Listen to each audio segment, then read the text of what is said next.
안녕하세요. 비욘디 시청자 여러분. 저는 청담 해리슨병원 김현성입니다. 다시 비욘디에서 강의할 수 있게 돼서 정말로 큰 영광이고요. 오늘 제가 다루고 싶은 주제는 그 디스크 내장증에 대한 이야기입니다. 그리고 오늘 제목을 제가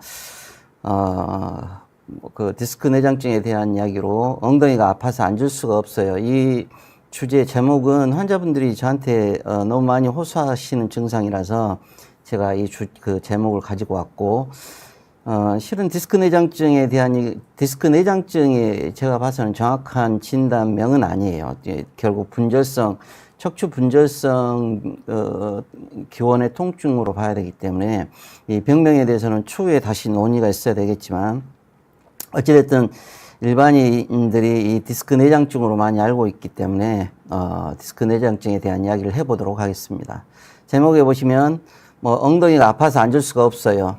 그리고 소제목으로 아무도 알아주지 않는 허리 통증이라고 이야기를 하고 있습니다. 실은 MRI나 영상학적으로 거의 그 소견들이 정상적인 소견을 보기 때문에 환자분들이 통증 점수 우리가 10점일 때 8점, 9점 환자분들이 이야기하면 그것을 믿지 않는 의사분들도 많아요. 환자분 주변의 가족분들 뿐만이 아니고 의사분들도 이게 진짠가 하고 생각하시는 분들이 많습니다. 그래서 오늘 그걸 어떻게 이해를 할 수 있을지에 대해서 이야기를 먼저 해볼 거고요. 오늘 내용은 학술적으로 완전히 정립되지 않은 내용들도 많기 때문에 저에 대해서 간단히 소개를 하고 넘어가는 게 좋을 것 같습니다. 저는 지금 현재 청담 해리슨병원 병원장을 맡고 있고요. 저희 대한체소침소학회 학술지인 제이미스트의 편집장을 맡고 있습니다. 그리고 월드 뉴로서저리나 뉴로스파인, BMC 등 굉장히 많은 저널들의 세계적인 척추와 관련된 저널들의 에디터로서 역할을 하고 있고, 저희 대한척추내시경연구회에서 제4대 회장을 맡은 바가 있습니다. 그리고 척추 내시경 수술뿐만이 아니고 척추와 관련된 또 통증과 관련된 여러 연구들을 진행을 해서 제가 한 250편 정도의 논문을 이미 저술하였고, 척추 내시경 또는 척추 치료에 관련돼서 한 10여 편의 교과서를 저술했고, 전 세계적으로 제가 한 600개 정도의 국제 강의들을 다니고 있습니다. 오늘 처음에도 말씀드렸지만 비욘디에서 이런 이야기를 할 수 있게 돼서 정말 큰 영광이고요. 오늘 이야기들 중에는 대부분 제가 학술적으로 정립한 내용들이 많긴 하는데 그러지 않은 내용들이 있기 때문에 혹시라도 나중에 틀린 내용이 될 수 있으니까 여기에 대해서는 유념을 해 주셨으면 좋겠습니다.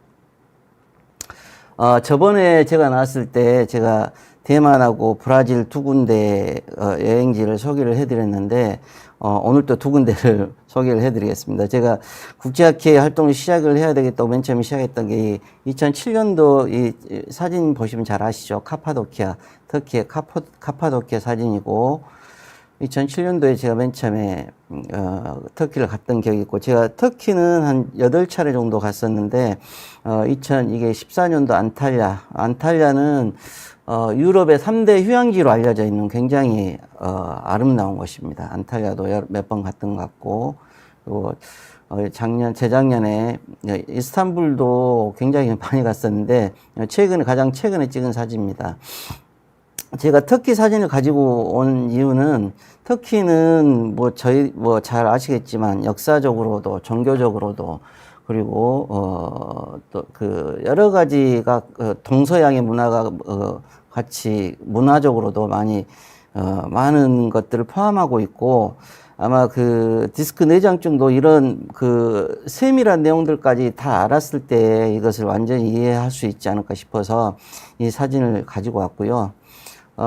다음 사진은 파키스탄 사진입니다. 파키스탄 하면 여러분들 잘 아시겠지만 굉장히 위험한 곳이고, 잘 못 사는 동네라고 생각하지만 실은 그게 틀린 사실은 아니고 위험하기도 합니다. 근데 제가 파키스탄도 한 7차례, 8차례 정도 갔던 것 같은데 주로 카라치를 많이 갔었습니다. 이 카라치의 멋진 야경 풍경들이고, 카라치의 멋진 레스토랑의 풍경입니다.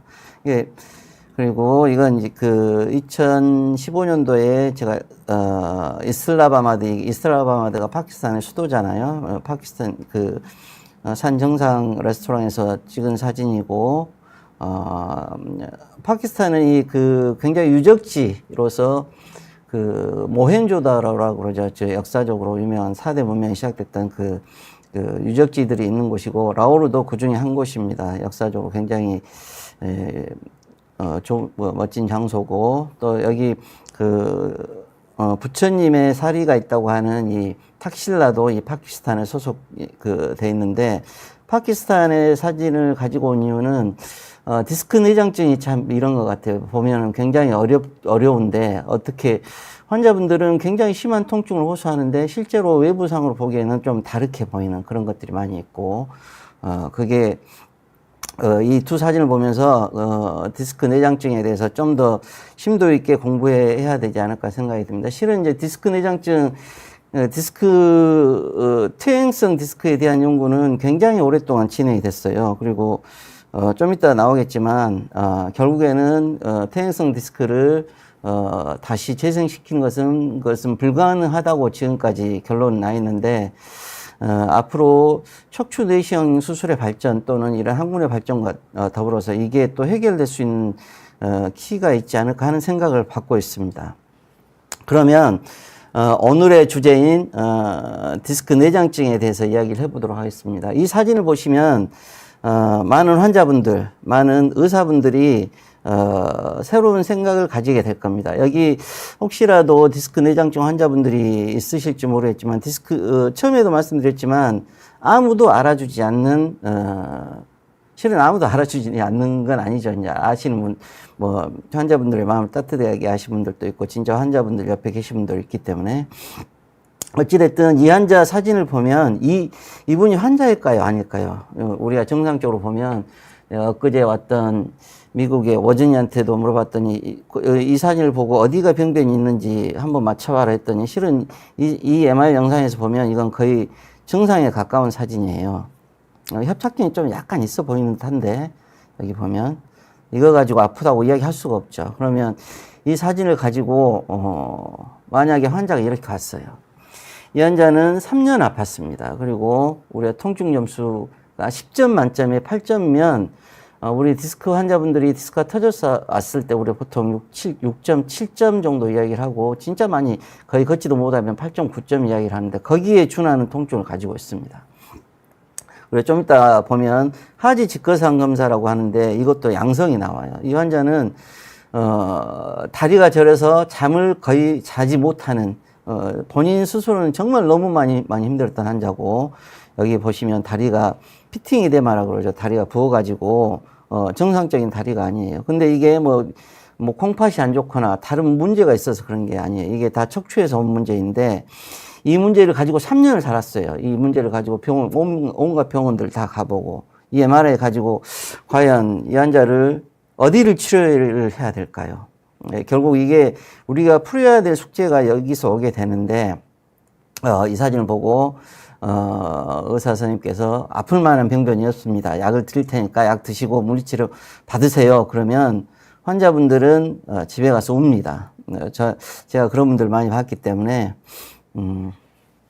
디스크 내장증은, 이미 실은 오래전부터 이야기가 됐던 이야기예요. 여기, 이 그림은 굉장히 오래전에 나왔던 그림인데, 디스크를 싸고 있는 섬유륜이 있고, 핵이 있는데, 이 섬유륜이 찢어지면서, 통증을 유발하는 것을 디스크 내장증이라고 그렇게 이야기해 왔었습니다. 그동안에. 근데 이것은 디스크 내장증의 일부의 포인트예요. 여기 보시면, 이게 사이노버티블 러브라고 하고 이게 심퍼테틱 채널 자율신경계의 이 채널이고 우리가 알고 있는 신경이 이 신경인데 여기와 연동돼서 생기는 통증입니다. 그래서 거기에 대해서는 제가 좀 이따 다시 설명을 드릴 건데 이런 내용이 있었다는 거. 그리고 이 최근에 이제 이 디스크 내장증은 실은 오랫동안 연구가 돼서 케미컬한 포인트, 메카니컬한 포인트 등에 대한 연구들이 굉장히 많이 진행이 됐던 건 사실이에요. 근데 아직까지 답이 없었던 게 사실이고, 그래서, 인터넷에서 디스크 내장증을 어떻게 정의하고 있는지에 대해서, 제가 찾아봐서 정리를 해가지고 왔습니다. 근데 많은, 디스크 내장증 환자분들의 네이버 카페에 카페도 있고, 뭐, 본인들 그룹도 있는데, 이 찢어진 디스크에 대해서 너무 집중하고 있어서 제가 좀 이따 설명드릴 건데, 여기에 너무 포커스를 두시면 안 돼요. 이것 말고도 통증의 포인트가 있기 때문에 오늘 내용을 잘 들어주셨으면 좋겠습니다. 그럼 디스크 내장증은 이렇게 이야기를 하고 있죠. 인터넷에서. 디스크 내장증이란 허리 디스크 질환과 달리, 디스크 수액이 탈출되지 않은 상태에서 디스크가 신경적으로 빠져있지 않다는 이야기입니다. 그래서 디스크의 내부가 변성되거나 섬유륜이 찢어지면서 염증이 생기고 손상돼요. 그러니까 섬유륜이 찢어지는 경우가 많이 있는 건 사실이에요. 하지만 디스크의 내부가 변성이 되고 거기에 염증이 생기고 다른 변화들이 생겨서 신경병증이 생기면서 생긴 통증의 원인이라고 생각하시면 됩니다. 이러한 것이 이래서 통증이 생기는 질환으로 해부학적 외형을 변형시키지 않거나 최소한의 변형을 보이면서 요통을 유발하는 추간판의 병적인 상태를 의미합니다. 라고 이야기를 하고 있습니다. 즉, 이 이야기는 실제 우리가 이제 그 척추 질환하면 디스크 질환, 협착증 질환, 그리고 뭐 불안정증, 전이증 등의 이야기를 많이 하고 있는데 대부분의 많은 의사분들도 마찬가지고 환자분들도 마찬가지고 디스크라고 이야기하면 의사분들 다 디스크가 신경을 누르고 있는 것만 생각을 하세요. 근데 실은 디스크 내장증은 실제로는 해부학적인 변화가 거의 없어요. 정상적으로 보이는 경우가 너무 많기 때문에 환자분들이나 의사분들이 이걸 놓치고 다른 치료들을 하는 경우가 많아요. 그래서 이 정의가 실은 굉장히 중요한 의미에서 제가 이걸 가지고 나왔습니다.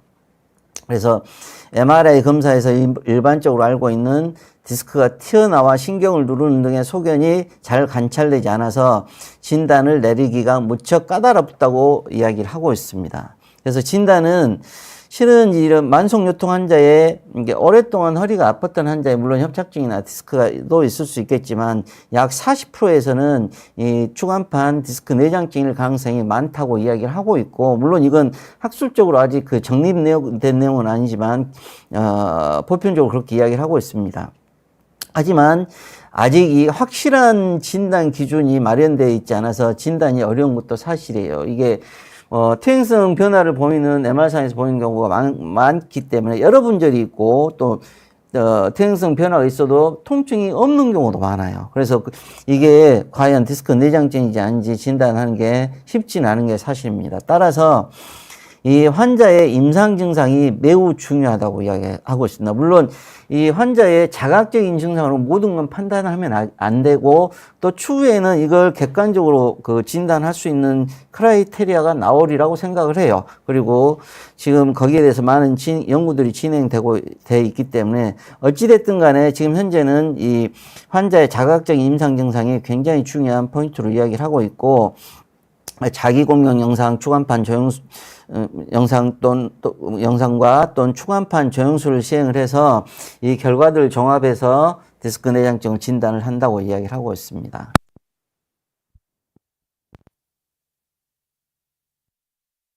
있는 건 아니에요. 아까도 말씀드렸지만 많은 환자에서 퇴행성 디스크가 있기 때문에 이게 디스크 내장증인지 아니면 그냥 단순한 디스크 퇴행성 변화인지 감별이 어려운 경우가 많아요. 그리고 여기에서는 30%는 통증을 느끼지 못할 수도 있다고 하는데 제 경험상으로 봐서는 퇴행성 디스크는 훨씬 더 많아요. 그래서 이건 나중에 또 다시 논의를 해봐야 될 내용이고 여기 보면 이 다음이 중요합니다. 환자분들은 MRI상으로서는 거의 정상처럼 보이는 단순히 이제 퇴행성 변화만 있는 약간 끊게 보이는 블랙 디스크라고 이야기를 하고 있잖아요. 그 정도만 있는데 환자는 앉아 있는 게 너무 힘들어요. 그리고 아까 환자에서 보듯이 다리 통증이 신경이 눌리지 않았잖아요. 근데 다리 통증이 실은 이건 이제 심부채성 통증인데 다리 통증, 다리 저림, 다리 시림 그런 것들이 너무 심해요. 대부분은 초기에는 이제 허리가 좀 아프다고 시작을 했다가 이제 그 다음에 다리 저림 증상들이 조금씩 오기 시작해요. 근데 어느 정도 이게 디스크 내장증이 심해지면 앉아 있는 게 어려워지기 시작해요. 그리고 그게 심해지면 다리 저림이 심해지고 다리 통증이 생기는데 진짜 심해지면 앉는 게 거의 불가능해요. 그래서 저한테 오시는 많은 디스크 내장증 환자분들이, 저하고 앉았다 일어섰다를 계속 반복을 하면서 진료를 보는 경우가 많아요. 저는 환자분들 다 이해를 하고 있기 때문에 환자분들이 앉았다 일어섰다 계속 반복을 하세요. 그분들은 10초, 20초, 30초를 앉아 있는 게 힘든 분들도 많아요. 그래서 그분들을 해야 되는 게 우리 척추 의사들의 또 숙제이기도 합니다. 그래서 또 여기 보시면 또 특징적인 자세가 같은 자세를 오랜 시간 동안 유지하거나 갑자기 어느 자세를 변형을 오게 되면 통증이 급격히 심해지게 됩니다. 무거운 물건을 들거나 허리에 무리한 경우 평소보다 통증이 훨씬 심해지게 되는데 그 기전은 그 신경병증이 생기기 때문에 그런데 그 척추 분절이 다 과민해지게 돼요. 그래서 뭐 조그만 자극에도 훨씬 더 심한 통증을 느끼게 되는 게 이 디스크 내장증의 특징입니다. 그래서 그리고 이제 인터넷에 보면 허리 디스크는 누워서 다리를 올리면 통증이 있지만 디스크 내장증은 누워서 다리를 올려도 잘 올라간다고 기술되어 있는데 그건 틀린 이야기예요. 제가 많은 환자분들 중에 지금 옆에 보는 환자도 그 하지 직거상 검사라 그러죠. 다리 올릴 때 제한이 심한 경우가 많아요. 뭐 아까 본 환자는 45도에서 제한이 있는 것처럼. 그리고 진단 방법은 엑스레이로는 좀 어렵고 CT로도 어렵습니다. MR상으로는 어느 정도 볼 수 있는 포인트들이 저는 아직은 임상적이지만 제가 가지고 있는 몇 개의 키들이 있기 때문에 그걸로 진단을 하고 있고, 디스크 조영술은 저도 예전에는 많이 시행해 봤는데 이 폴스 포지티브가 많이 나와요. 그러니까 가짜인데 진짜인 것처럼 많이 나오기 때문에 지금 저는 디스크 조영술은 시행하지는 않습니다. 오히려 MR이 제가 봐서는 훨씬 더 정확하다고 생각해야 돼요. 물론 MRI도 아직은 그 디스크 내장증을 완전히 진단할 수 있는 그런 크라이테리아는 아니지만 추후에 이 디스크 내장증은 제가 봐서는 진단할 수 있는 MR로 진단할 수 있는 툴이 나오게 돼 있어요. 몇 가지 포인트들이 있기 때문에. 치료는 약물 치료, 주사 치료, 신경 차단술, 신경 성형술, 고주파 열 치료술, 수술적 치료를 하고 있는데 디스크 내장증이 심한 환자는 약물 치료, 주사 치료, 신경 차단술은 택도 없어요. 좋아지지 않습니다. 신경 성형술로도 좋아지지 않아요. 그 이유에 대해서 제가 좀 이따 말씀드리겠는데, 물론 초기 디스크 내장증 환자는 신경 성형술로 좋아진 경우가 생각보다 많이 있어요. 그래서 어느 정도 진행되기 전에는 신경 성형술을 해보는 게 당연히 타당성이 있습니다. 물론 더 진행되게 되면 고주파 열 치료술이나 수술적 치료를 해야 되는데, 고주파 열 치료술도 몇 가지 패턴이 있어요. 타입이 있어요. 그래서 제가 거기에 대해서 좀 이따 말씀드리겠습니다. 그래서 그 옆에 보면 디스크 내장증 환자의 아주 특징적인 환자가 있어서 제가 가지고 나왔어요. 이 환자는 실은 좀 이따 내가 증례 보여드리겠는데, 이 사진 보면 여기 지금 유튜브를 보는 많은 의사분들이 이 환자의 통증이 몇 점 정도라고 생각하실지 모르겠지만 이 환자는 불행하게도 걷지 못하고 휠체어를 타고 스트레치카를 타고 오신 분이세요. 그 앰뷸런스의 스트레치카. 근데 이 사진이 저한테 오기 전에 내가 이제 개업한 지가 얼마 안 됐기 때문에 그 개업하기 전까지 나를 기다리고 있어서 그 전에 이제 다른 병원에서 찍었던 사진이에요. 여기 보면 실은 이때부터 보면 그 통증을 유발할 수 있는 포인트들이 있어요. 여기 그 디스크 드레인지먼트라고 하는 디스크가 밀려나가는 소견. 그리고 여기 보시면 디스크가 한 겹이 있고 또 한 겹이 또 있어요. 실은 여기가 디스크가 뒤로 밀려 나오면서, 이거 메카니컬 포인트라고 그러는데, 밀려 나오면서 거기에 케미컬 에이전트나 블러드 클롯이라고 하는, 그러니까 화학적인 그 인자들이나 또 피떡이나 그런 것들을 이쪽에 쌓아놨기 때문에, 또 그 단층 촬영에서 보면 이게 디스크가 밀려 나온 소견이 보이고, 우리가 많이 이야기하는 HIG라고 하는 소견들이 보이는데, 이게 통증의 원인입니다. 그리고 관절도 이 한쪽은 좀 망가져 있는 걸 볼 수가 있죠. 이것은 그 전에 환자분이 굉장히 많이 아파서 다른 병원에 찍었던 사진이고, 그 병원에 찍었을 때 이건 T180D 이미지라고 그래요. 같은 영상인데 다른 사진으로 보는데, 여기에 보면 그 디스크 내장증의 키들이 몇 개 있어요. 여기 첫 번째로 보면 아까 이제 말씀드렸지만 디스크가 두 겹으로 있는데, 이 색깔이 좀 약간 하이 시그널, T180D 이미지에서 보이는 하이 시그널은 아직은 학술적으로 이제 정립된 건 아니지만 제 경험상으로 봐서는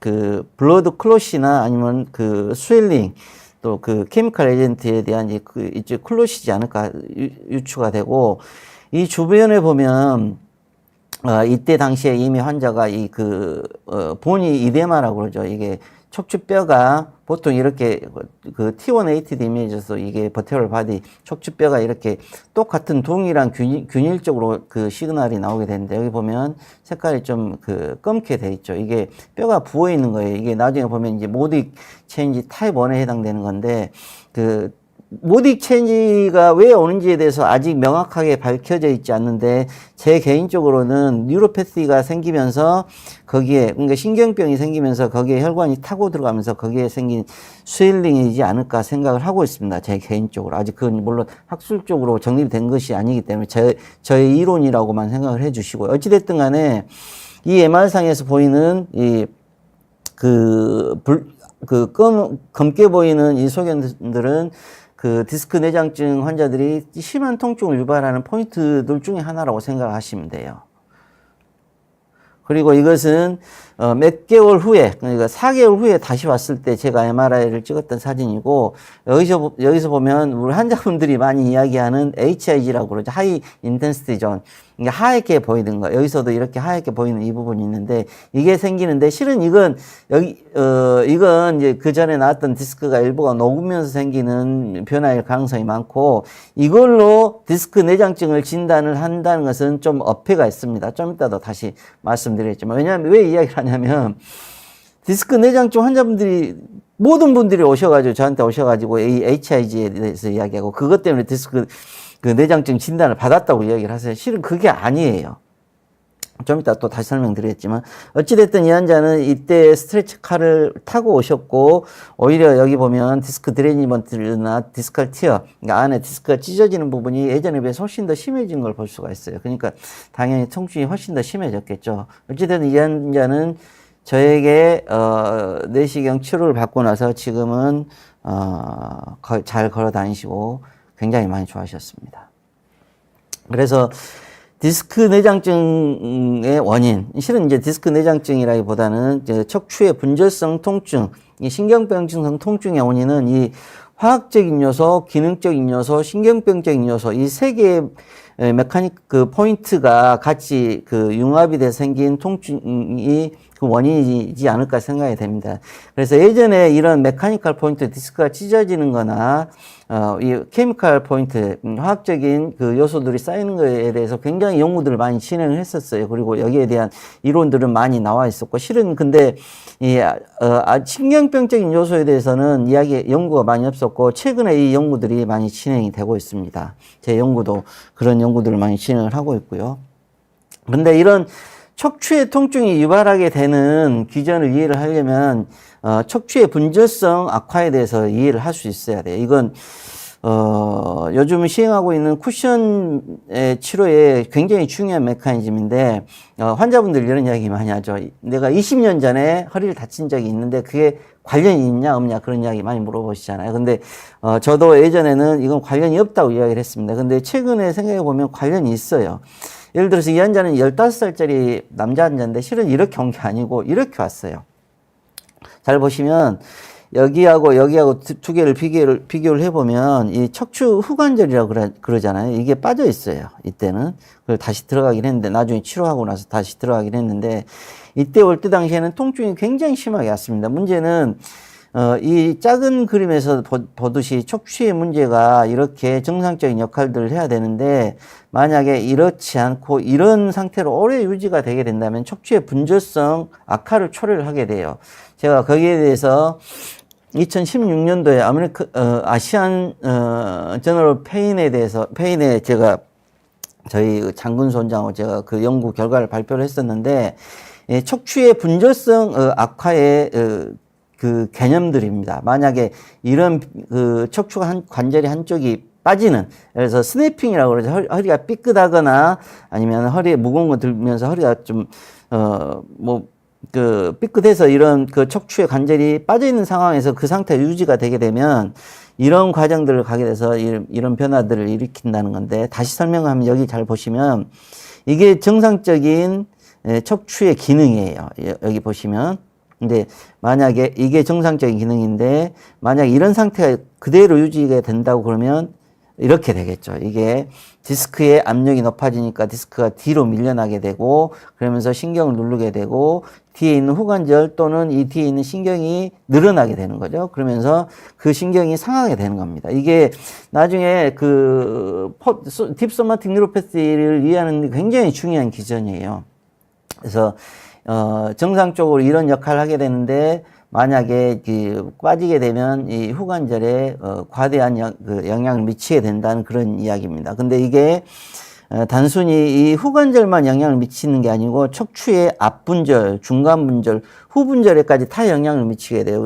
그래서 앞분절에 디스크가 뒤로 밀려나게 되는 또 디스크가 찢어지게 되는 이게 이제 시초가 되는 거죠. 그리고 중간에 이제 신경을 누르게 되는 그리고 마지막에 그 뒤에 후관절에 문제가 생겨서 신경이 늘어나게 돼서 그 메디얼 브랜치라고 하는 게 내측지라고 하는 게 있는데 그 내측지가 늘어나게 되는 기전이 돼요. 그래서 이 저널에다가 내가 이런 사진을 올렸습니다. 왜 이 사진을 올렸냐면 이 사진들은 언뜻 보면 왔을 때 뭐 디스크도 심하지 않고 이걸로 무슨 통증이 있을까라고 유추될 수 있지만 실은 이 환자가 제가 예전에 봤던 환자들인데 통증이 굉장히 심하게 왔던 환자들이에요. 이 환자들은 다 이렇게 디스크가 찢어져 있는 거예요. 그래서 거기서 디레인지먼트가 되면서 밀려나면서 통증이 생겼던 거고 이런 것들을 잘 치료를 해야 되는 기전이 바로 이겁니다. 이 쿠션되고 참고로 이 사진은 제가 15년 정도 전에 찍었던 제 사진 접니다. 제가 이 사진이. 이 환자들 쿠션할 때 제가 모든 환자들한테 이 쿠션을 시키는데 이 쿠션 메커니즘 그래서 시작이 되는 거예요. 그래서 쿠션이 척추의 문제를 해결하는데 굉장히 중요한 이슈가 될 겁니다. 그래서 이걸 이해를 하려면 우리는 그 척추의 뇌에서 신경이 내려오면 이게 신경이 다리로 내려가는 신경이 빠진다고 알고 있잖아요. 거기까지만 알고 있어요. 근데 척추의 통증은 뭐 신경이 눌리는 통증뿐만이 아니고 신부 체성 통증이 있는데 그 신부 체성 통증이 이 그림에서 이해를 할 수가 있습니다. 이건 제가 토마스 돌만 선생님의 책을 제가 예전에 번역을 했었는데 그 책에 이 책은 굉장히 유명한 책이에요. 우리 플로럴 세라피 하시는 분들이 굉장히 많이 보시는 책이고 뭐 도수치료 하시는 분들 많이 보시는 책인데 여기 보시면 이 신경이 빠져나올 때 다리로 가는 신경이 앞쪽으로 간다면 뒤로 가는 신경이 안쪽과 바깥쪽으로 나눠지게 되는데 그 안쪽 신경이 어느 인대를 지나가게 되고 그 다음에 두 개의 근육 사이를 지나가게 되는데 그 근육이 만약에 관절이 늘어나게 되면 거기가 잡히게 돼요.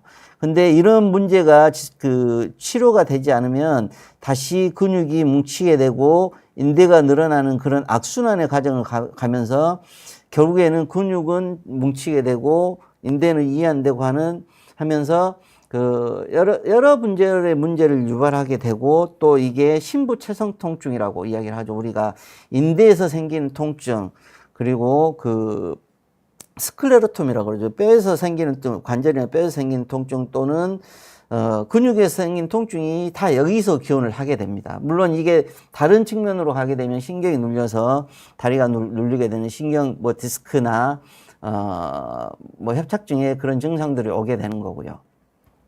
그래서 다시 한번 말씀드리면 우리의 신경은 이렇게 알고 있잖아요. 뇌에서 신경이 내려오면 이 경막을 지나서 오른쪽 왼쪽으로 지나가는데 여기까지만 알고 있어요. 근데 실은 여기에 그 심파테틱 채널, 자율신경계라고 하는 거 있죠. 우리 그 소화할 때 그 또 뭐 그 침이 나고 하는 그런 모든 것들이 자율신경계인데 이 자율신경계하고 관련돼 있는 게 이 그 신경이 나오는 부분에서 죄송합니다.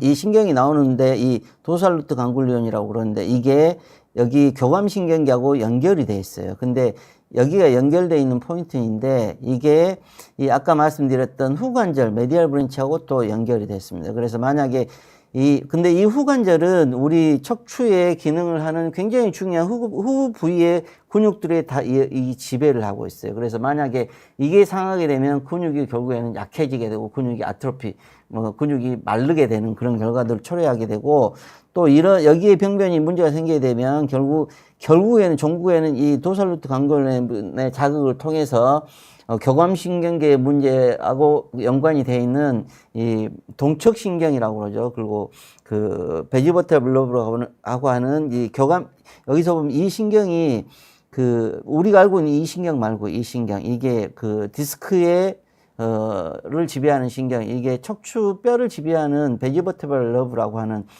신경이고, 이게 그 사이노버테블 러브 동척신경이라고 하는 신경인데, 여기에 문제를 유발하게 됩니다. 그래서 여기 보시면 이렇게 돼요. 아까 말씀드렸던 여기 척추의 메디얼 브랜치를 잡고 있는 게, 이게 정상적인 기능들을 해야 되는데 어느 순간에 이게 빠지게 된 상황이 오래되면 이게 이 메디얼 브랜치, 그 내측지의 변성을 하게 되고 신경병을 초래하게 되고, 이게 결국에는 디스크의 가 찢어져, 디스크로 이제 신경들이 더 자라 들어가게 돼서 훨씬 그 뉴로패스티, 신경병증을 유발을 하게 돼서 훨씬 과민하게 만들어요. 그래서 디스크가 찢어지게 되는 상황이 되면 훨씬 더 심한 통증을 유발을 하게 됩니다. 근데 이게 종구에는 단순히 한쪽에만 있는 게 아니고, 우리 태생학적으로 봤을 때 양측의 문제를 결국엔 유발하게 되고, 이게 또 종국에는 뇌의 변성을 초래하게 돼서 사이콜로직 프로블럼을 초래하게 되는 기전이 됩니다. 이게 모딕시 병에 대해서는 넘어가도록 하고요. 시간이 많지 않아서. 그리고 또 이걸 이해를 하기 위해서는, 이것도 그 보렌스타인 선생님의 로백 앤 넥페인이라는 우리 그 척추 통증을 공부하시는 분들이 읽고 있는 굉장히 그 중요한 책이에요. 근데 여기에 보시면 척추의 통증은 6가지로 분류를 하고 있어요. 뭐 슈퍼피셜 소마틱 페인, 딥 소마틱 페인, 라디큘라 페인, 뉴로제닉 페인, 비서제닉 페인, 사이코제닉 페인 6가지입니다. 슈퍼피셜 페인이라는 건 뭐냐면, 우리가 다쳤을 때 생기는 통증을 슈퍼피셜 페인이라고 그러고, 뉴로제닉 페인은 신경이 상했을 때, 거기서 신경이 변성이 오겠잖아요. 거기서 생기는 통증을 뉴로제닉 페인이라고 그러고, 비세로제닉 페인은 뭐 내장에서 생기는 통증, 예를 들어서 위가 아프거나 아니면 어디가 아프거나 하면 그게 이제 통증으로 오는 게 비세로제닉 페인이고, 우리가 알고 있는 디스크성 통증은 이 라디큘라 페인이고, 오늘 이야기할 것, 또 우리가 모르고 있는 것 중에 많은 것들이 이 딥소마틱 페인이라고 하는 겁니다. 여기에 보면. 그래서 여기 보시면 이 딥소마틱 페인은 스폰딜로제닉 페인이라고 그랬어요. 이게 척추의 분절성 통증. 근데 이게 관여하는 게 근육, 인대, 근막, 관절, 또 여기에 혈관이 들어가요. 이게 이제 척추의 분절에 문제가 생기게 되면 결국 하지 정맥류하고도 관련이 있다고 이야기하는 게 이 딥소마틱 페인의 문제고, 여기하고 관련된 신경이 사이노버테블 러브 포스리어 프라이머리 레머스 언마일리네이트 브랜치라고 하는 게, 아까 말씀드렸던 내측지, 신경 내측지, 메디얼 브랜치라고 하는 신경입니다. 그래서 여기에 문제가 생기면 딥소마틱 페인이 생기고, 그 신부태성 통증이라고 그러잖아요. 그래서 꼭 그 신경이 눌리는 것 같은 유사한 부위에 통증이 생겨야 되는데, 이로 인해서 생기는 게 이게 바소모터, 수도모터, 필로모터라고 하는 자율신경계와 관련된 3가지의 관련된 신경을 같이 상하게 만듭니다. 그게 첫 번째가 혈관운동의 신경을 상하게 만들어서 바소모터의 문제를 유발하고, 그러니까 이런 이유로 하지정맥류와 관련된 문제가 생길 수 있겠죠. 그리고 필로모터, 만성 통증이 오래되신 분들은 다리나 그런 털이 없어지잖아요. 이게 이 필로모터의 문제, 또 땀이 없거나 이 발안의 문제, 이런 것들이 이 딥소마틱 페인하고 관련된 문제라고 볼 수가 있고, 또 하나가 이제 알아두셔야 될 게 이 사이콜로지간 프로블럼입니다. 이 통증이 오래되게 되면 이 통증은, 척추 통증은 결국 뇌하고 관련된, 그리고 아까 말씀드렸지만 이 교감신경과 연관된 문제, 이런 문제로 인해서 뇌와 관련되기 때문에 결국에는 통증이 오래되면 이 디프레션이 이런 사이콜로지간 프로블럼을 갖게 돼요. 이게 왜 중요하냐면, 디스크 내장증 환자들이 이 사이콜로지간 프로블럼을 가지고 오는 경우가 대부분이에요. 그래서 이걸 해결하지 않으면, 쉽게 말해서 환자의 척추의 문제가 10점 중에 1점의 통증인데도 환자는 5점에서 7점으로 느끼게 되는 게 이 사이콜로지간 체인지가 있기 때문에 그런 거예요. 그래서 이걸 컨트롤할 수 있게 되면 환자는 훨씬 더 좋은 결과를 얻을 수 있기 때문에 여기에 대해서 설명을 하고 있습니다. 뭐 아까도 말씀드렸지만 뭐 디스크 내장증에 대한 치료는 그동안에 어려웠어요. 지금도 아직도 밝혀야 될 게 너무너무 많고, 지금도 모르는 게 너무너무 많은데, 저도 디스크 내장증을 정말 오랫동안 연구했다고 생각을 하고 있지만, 제가 알고 있는 게 아주 저족저열이라고 생각합니다. 아주 그 중에 일부라고 생각이 됩니다. 이건 제가 2020년도인가요? 인터내셔널 저널 몰레큘러 사이언스에 썼던 논문인데, 그동안에 우리가 알고 있던 신경들이, 신경을 누르고 있는 거에 대한 신경만 있다고 생각하는데, 거기 아까 말씀드렸던 교감신경계와 관련된 이 신경들이 굉장히 중요하고, 이게 있다는 것을 이 논문에 기술하였고, 통증이 만성화되면 이 혈관들이 자라나는 거에 대해서 데이터를 가지고 설명을 했습니다. 그래서 실제로 이건 다 내시경이 발전되면서 이런 발견들이 되게 된 거예요. 그전에는 이런 것들을 알 수가 없었으니까. 근데 실제로 내시경을 보면 디스크 신경 주변으로 굉장히 심한 유착들이 있고, 또 혈관들이 굉장히 많이 자라 있고, 이 그림에서 보듯이 또 거기에 많은 지방들이 유착되어 있는데, 이게 신경병증성 변화, 척추 통증이 만성화됐을 때 이런 변화의 특징적인 소견이라고 저는 그렇게 생각을 하고 있고, 논문에는 그렇게 이야기를 했습니다. 이건 저희 대한신경학회지에 제가 종설로 썼던 내용인데, 결국 이런 것들이 이런 디스크의 퇴행성 변화의 과정도 이런 이런 뉴로패시라고 하는 심부체성 통증과 관련된 문제가 디스크의 퇴행성 변화에도 관련이 되고, 디스크 내장증, 오늘의 주제 내장증도 결국 그게 신경이 과민해져 있기 때문에 약한 자극도 굉장히 심하게 통증을 느끼게 되는 그런 기전이 된다고 생각을 하고 있습니다. 제가 이제 만성 통증에 대해서 연구하면서 찾았던 재밌는 내용인데, 이것은 이제 조금 다른 내용입니다. 우리가 또 그렇게 이야기를 하고 있잖아요. 척추의 많은 문제들은 척추의 근육과 관련된 문제라고 이야기를 하고 있는데, 저는 오랫동안 척추 근육을 키워주지 않아서 척추에 문제가 생긴다는 데 대해서는 전혀 동의하지 않고 있습니다. 지금도. 그리고 오히려 척추의 후방에 있는 신경을, 정상적으로 돌려줬을 때 척추의 근육이 건강해지고 다시 회복될 수 있는 기회를 갖게 된다. 오랫동안 생각을 해왔고, 거기에 대한 내용을 팬피션에 퍼블리시를 했는데, 여기 그림을 보면 이 환자가 수술을 받고 나서 유압수를 한 사진이에요. 보면 수술 후에 근육이 굉장히 많이 커진 걸 볼 수 있죠. 실은 유압수를 하게 되면 근육이 다 없어져야 돼요. 근데 이건 내시경으로 유압수를 했기 때문에 고주파가 들어가면서 아마 이런 변화들이 오지 않았나 싶은데, 이것 말고도 감압수술 많은 환자들도 보면 내시경을 통해서 감압수술을 하면 이런 근육들이 다시 커지는 경우들을 많이 볼 수 있습니다. 그래서 좀 더 정리를 해보자고 보면 디스크 내장증은 이런 그동안에 우리가 디스크 안에가 찢어진 HIG가 원인이 아니고 고강도 신호존이 물론 그게 하나의 원인은 되지만, 그게 중점적인 원인이 아니고, 실은 심부체성 통증, 그러니까 척추의 분절의 약화로 인한 신경병이 생기면서, 자율신경계와 관련된 신경병이 생기면서 이 척추 분절이 굉장히 과민해지게 된 거예요. 그러면서 디스크의 퇴행성 변화가 급속도로 진행이 되고, 디스크의 파열이 훨씬 더 쉽게 생기게 되고, 또 HIG라고 하는, 이렇게 보면 이 HIG도 생기고, 또 혈관도 굉장히 많이 자라나게 되고, 그러면서 디스크 내장증이 단순히 주사나 시술이나 유착들이 굉장히 많이 생겼을 거니까, 신경들이 많이 자라났을 거니까 쉽게 해결되지 않는 이유가 그래서 그런 거라고 보고, 결국에는 이건 추후에는 내시경을 통해서 거의 해결되지 않을까 생각이 됩니다. 실제로 우리 건강한 환자분들의 감압술을 하다 보면 이런 사진들을 얻을 수가 있어요. 근데 만성 통증, 디스크 내장증이라고 오신 분들 환자의 사진들을 보면 이렇게 보입니다. 유착이 굉장히 심하고 혈관들이 많이 자라 있고, 페트도 많이 자라 있고, 그런 소견들을 볼 수가 있습니다.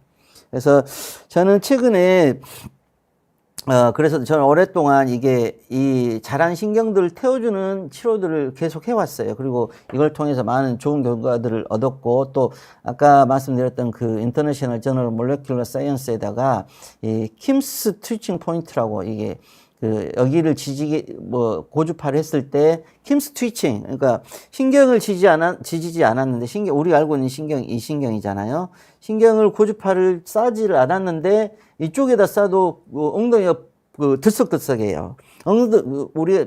실제 우리가 보기로는 신경이 자극이 됐기 때문에 엉덩이가 들썩들썩 할 거라고 생각하는데 결국엔 여기가 다른 신경이 있다는 이야기입니다. 그게 저는 개인적으로 이게 베지버털 뉴로패시라고 생각을 하고 있고, 이게 베지버털 러브라고 그러죠. 그게 사이노버털 러브나 동적신경이나 그쪽에 관련된 신경들이 신경병증이 생겼고 그게 과민해지면서 거기에서 고주파를 통해서 이런 트위칭이 일어난다고 생각됩니다. 근데 여기 밑에는 디스크 내장증 환자분들이 저한테 지금 이제 감압수를 받고 고주파를 하고 있는데 이제 그 수술 후에 알아두셔야 될 것이 있는데 예전에는 유압술도 많이 하고 그랬었잖아요. 근데 유압술도 결과가 안 좋으신 분들 많이 있어요. 왜냐하면 이런 신경병증이 해결되면 그게 해결되지 않기 때문에.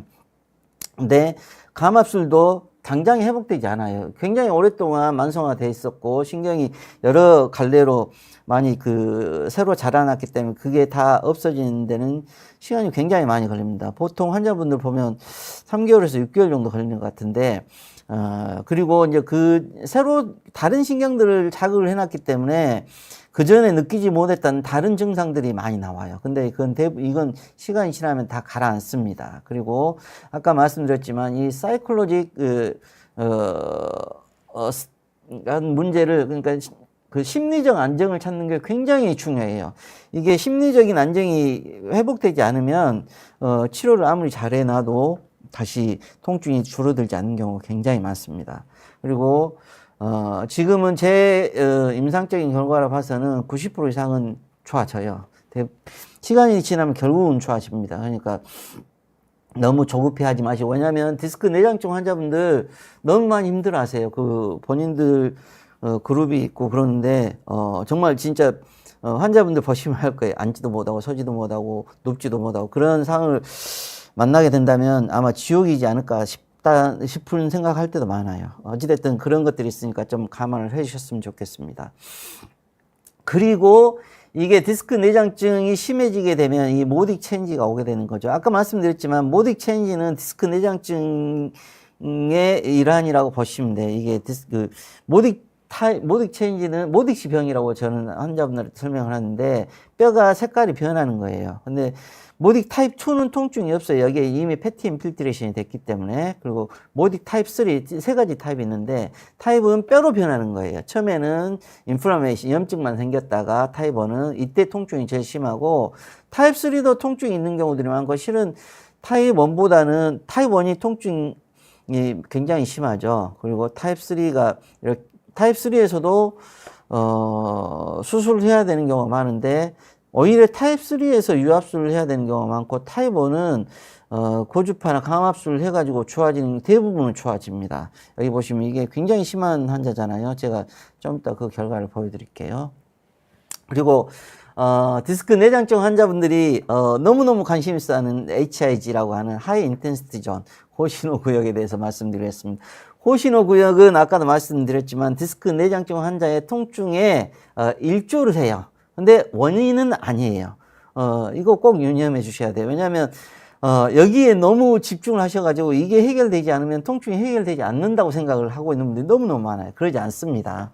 이건 많은 환자분이 아니고 정상인들도 많이 나오는 소견이고, 제 개인적인 생각으로는 기존에 디스크가 찢어졌다가 거기서 녹으면서 보이는 소견이고, 그 중에 일부 환자가 거기에 신경이 과민해져 있기 때문에 통증이 심하게 나오는 거예요. 물론 이 환자도 보면 HIG가 있고 시술을 받긴 했지만 이 환자를 보세요. 이 환자를 보면 HIG라고 하는 하얗게 보이는 소견 있잖아요. 실은 이 환자는 여기가 별거 없어 보이죠. 굉장히 심한 통증으로 왔던 환자, 6개월 이상 아팠고, 하지 직거상 검사도 포지티브고, 지금은 거의 다 좋아졌어요.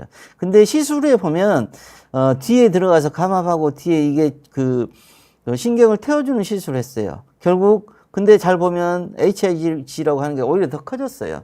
그러니까 HIG가 커진다고 해서 통증이 더 심해지는 게 아니에요. 그러니까 여기에 대해서 이해를 해 주셨으면 좋겠고요. 또 이 환자를 보면 이 환자도 실은 여기가 HIG처럼 보이는 부분이 있는데 실은 명확하게 HIG가 아니죠. 근데 아까 말씀드렸던 맨 처음에 보여드렸던 그 환자, 이 환자는 오실 때 119로 오시고 스트레치카를 타고 오셨어요. 너무 많이 아프셔가지고 뭐 실은 이것보다 훨씬 더 많이 아프셨는데, 그리고 뭐 옆구리로 뒤로 들어가서 그 고주파를 하고 지금은 1시간 이상씩 걸을 수 있고 앉는 것도 굉장히 많이 잘 되고 운동 잘 하고 계십니다. 보니까 나중에 보니까 어디 CEO 오시더라고. 저한테 맛있는 뭐 떡을 갖다 주셨는데, 그리고 최근에 케이스들 중에 재밌는 걸 보면 이 HIG는 아니죠. 실은 이제 뉴로패스인 거죠. 신경병증으로 인해서 베지버테블 러브 뉴로패스로 인해서 마비가 오는 경우들도 있더라고요. 그래서 이런 디스크 내장증이라고 하는 신경 분절에서 생기는 약화로 인한 신경병증은 굉장히 여러 가지 증상을 보이고 진짜 심한 통증을 유발하는 경우도 많다는 것을 이해를 해주셨으면 좋겠습니다. 그러면 마지막으로 치료에 대해서 간단히 하고 마무리하도록 하겠습니다. 지금 치료는 여러 가지 치료가 있죠. 우리가 뭐 아까 말씀드렸지만 초기에는 이런 신경성형술도 도움이 돼요. 근데 이게 만성화되면 신경성형술이 별로 도움이 안 돼요. 이미 신경들이 많이 자라 있기 때문에. 최근에, 예전에는 IDT라고 해서 디스크 내로 들어가서 이 고주파로 태워주는 시술을 많이 했어요. 근데 그게 그때 당시에는 사이노버테블 러브를 타겟팅 한다고 했는데, 동척신경을 타겟팅 한다고 했는데, 지금 생각해 보면 그 중에 일부는 베지버테블 러브, 척추뼈에 있는 신경에 지졌던 것도 사실인 것 같아요. 어찌됐든 그때 당시에 뭐 70% 80% 결과를 얻었고, 근데 그때 그게 블라인드 프로시저라서 안 보고 하는 거라서 결과가 생각보다 좋지가 않았어요. 그리고 최근에 나온 것 중에 하나가 펄스드 RF죠. 이게 DRG라고 하는 그쪽을 타겟팅으로 해서 이제 펄스드 RF를 하는데, 갑자기 한글이 생각이 안 나네요. 하여튼 그걸 하게 되는데, 그것도 근거가 있죠. 아까 말씀드렸지만 이게 베지버테블 러브나 사이노버테블 러브나 또는 심퍼테틱 채널과 관련이 있다고 했기 때문에 여기를 고주파를 하게 되면, 치료에 도움이 될 수 있습니다. 하지만 이것도 오리지널한 문제, 뉴로패스가 생기는 포인트에, 신경병증이 생기는 포인트에 메인으로 타겟팅이 안 돼 있기 때문에, 그래서 결과가 안 좋은 경우들이 간혹 있어요. 그래서 저는 개인적으로 이런 직접 원인이 되는 이쪽 부위를 타겟팅을 하는 게 좋다고 생각을 하고 있고, 최근에 미국에서는 척추뼈로 직접 넣어가지고 거기를 고주파로 지져주는 만성통증 환자들에게 그런 시술들을 많이 하고 있는데, 이것도 똑같은 원리인 거죠. 쉽게 말하면 척추체 뼈에 자라난 신경병증을 해결해 주는 거기 때문에, 물론 이게 안 되면 유압술을 해야 될 수도 있지만, 저도 예전에는 유압술을 했었습니다. 근데 지금은 바쿰이라고 그러죠. 척추가 분절이 완전히 약해지지 않는 상황이 아니면 지금은 저는 디스크 내장증 환자로 유압술 하는 경우 거의 없어요. 대부분 뭐 고주파로 치료할 수 있기 때문에. 그래서 최근에는 이런 연구들을 통해서 디스크 내장증도 지금 많이 치료가 되고 있고, 이건 제가 인터내셔널 저널 몰레큘러 사이언스에 이게 옆구리로 들어가서 하는 고주파로 치료했던 케이스, 여기 보면 이 하얗게 생긴 검게 보이는 척추뼈가 나중에 이렇게 하얗게 변한 걸 볼 수가 있고, 신경이 좋아진 걸, 척추뼈가 좋아진 걸 볼 수가 있고, 이 치료 과정들을 여기 기술을 하고 있습니다. 그리고 이제 아까 말씀드렸지만 여기에서는 반드시 이 킴스 트위칭이라고 하는, 엉덩이가 들썩들썩 하는 게 이 킴스 트위칭이라고 하는데, 이게 척추 베지버테블 뉴로패티라고 하는 신경병을 진단하는 크라이테리아예요. 그래서 이걸 반드시 하고 나오셔야지 환자가 좋아집니다. 이건 이제 그 증례들의 일부를 보여주고 있고요. 이 환자도 굉장히 많이 아파서 왔던 환자죠. 8점이라고 돼 있으니까 굉장히 오랫동안 아팠던 환자예요. 그래서 옆구리로 들어가서 하고 이렇게 6개월인가 1년 후에 찍은 MRI인데 이렇게 좋아진 걸 볼 수가 있고, 이 환자는 처음에 봤던 환자예요. 거의 정상처럼 보이는데 이 환자도 굉장히 심한 통증이 왔었고, 결국에는 이렇게 고주파를 하고 나서, 뭐 지금은 통증이 거의 다 사라지고 일상생활 잘 하고 있습니다. 이게 이제 진짜 심한 형태의 그 디스크 내장증이라고 할 수가 있죠. 이건 예전에는 우리가 그 모디 체인지라고 하고, 이거 그 척추뼈가 다 사갔다고 이야기를 했는데, 그것 때문에 예전에 척추 유압술을 했습니다. 근데, 이런 이제 신경병증에 대한 치료들이 발전을 하게 되면, 결국 이게 1년 후에 찍은 사진이고, 이게 4년 후에 찍은 사진이에요. 지금 환자는 척추와 관련된 통증은 전혀 없어요. 이게 4년 후에 온 게 나한테 목 수술 받으러 오셨어요. 그래서 지금은 허리는 전혀 문제 없이 저 시골에서 일하시는데 일 열심히 잘하고 계십니다. 결론입니다. 이게 이 사진은 최근에 줄기세포에 대해서 그런 이야기들 많이 하고 있고, 이 무릎에 대해서는 줄기세포가 거의 성공의 과정을 가고 있잖아요. 이건 제 친구인, 강남에 굉장히 중요한, 유명한 친구가 이제 페이스북에 포스팅해서 제가 그 사진을 따왔어요. 이게 이런 퇴행성 디스크를 이렇게 다시 재생시킬 수 있는 시대가 됐습니다, 무릎은. 근데 아까 말씀드렸지만 디스크는 그동안에 이게 실패했다고 생각을 했거든요. 실은 우리 그 북미척추학회나 케이시 선생님이나 그분들이 50년, 뭐 70년 그렇게 연구했는데 실패했다고 거의 결론을 냈었어요. 근데 추후에는 이게 다시 점화가 되지 않을까 생각이 됐는데, 그게 예전에는 아까 드렸던 디스크의 기능적인 요소나 화학적인 요소에 포커스를 뒀었는데, 최근에 이 신경병적인 요소에 포커스 많은 연구들이 이루어지고 있고, 이런 이제 디스크가 재생되는, 회복되는 이런 방해 요소들을 줄이고 디스크를 회복 속도를 강화할 수 있는 안정화하는 방법들을 추구를 하게 된다면 디스크가 다시 재생될 수 있는 시대가 다시 돌아올 거라고 생각이 되고, 그때가 되면 디스크 내장증 환자분들은 훨씬 정상적인 생활로 다시 훨씬 건강하게 돌아갈 수 있는 시대가 될 겁니다. 최근에 서두에도 말씀드렸지만, 이런 디스크 내장증에 대한 최근에 이런 이론들은, 척추 내시경 수술을 통해서 많이, 발견이 됐어요. 이건 제가 대만에서 강의했을 때 사진이고, 최근에 제가, 스페셜 이슈, 우리, 신경외과의 굉장히 유명한 저널이죠. 뉴로서지컬 포커스에 제가 에디터로서 비디오 이슈를 하고, 월드 뉴로서지컬 굉장히 유명한 저널 에디터로서 했는데, 제가 그런 이야기를 했습니다. There is nothing in the world that does not change. 지금 현재 디스크 내장증 환자분들 정말 많이 힘들고 고생하시지만, 결국에는 이게, 내시경뿐만이 아니고, 이런 의학적인 지식의 발전을 통해서 결국에는 해결될 날이 옵니다. 그러니까 너무 낙심하지 마시고, 미래에는 훨씬 더 좋은 결과들이 나올 수밖에 없기 때문에, 시대를 믿고, 또 지금도 좋은 치료들을 하신 분들이 많이 있기 때문에 그분들을 믿고 잘 따라가 주신다면 반드시 좋은 결과를 얻으실 수 있게 될 것입니다. 시간이 많지 않아서 한 분만, 많은 글들이 올라와 있는 한 분만 질문에 대해서 답하고 오늘은 마무리하는 걸로 하겠습니다.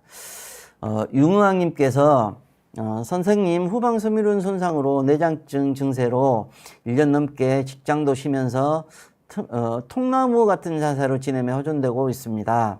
이렇게 조심히 생활하면 통증이 거의 없으나 허리를 숙이려 한다든지 운전을 한다든지 조금이라도 다이나믹한 움직임을 취하면 바로 통증이 발생합니다. 내장증의 경우 보통 할 수 있는 치료를 다 해보고 차도가 없으면 시술 혹은 수술을 결정해 보라고 하는데, 저 같은 케이스의 경우 수술 고려해 보는 것이 맞는 것일까요? 아니면 이 정도 상태로는 수술하기엔 리스크가 있을까요? 라고 질문을 주셨습니다.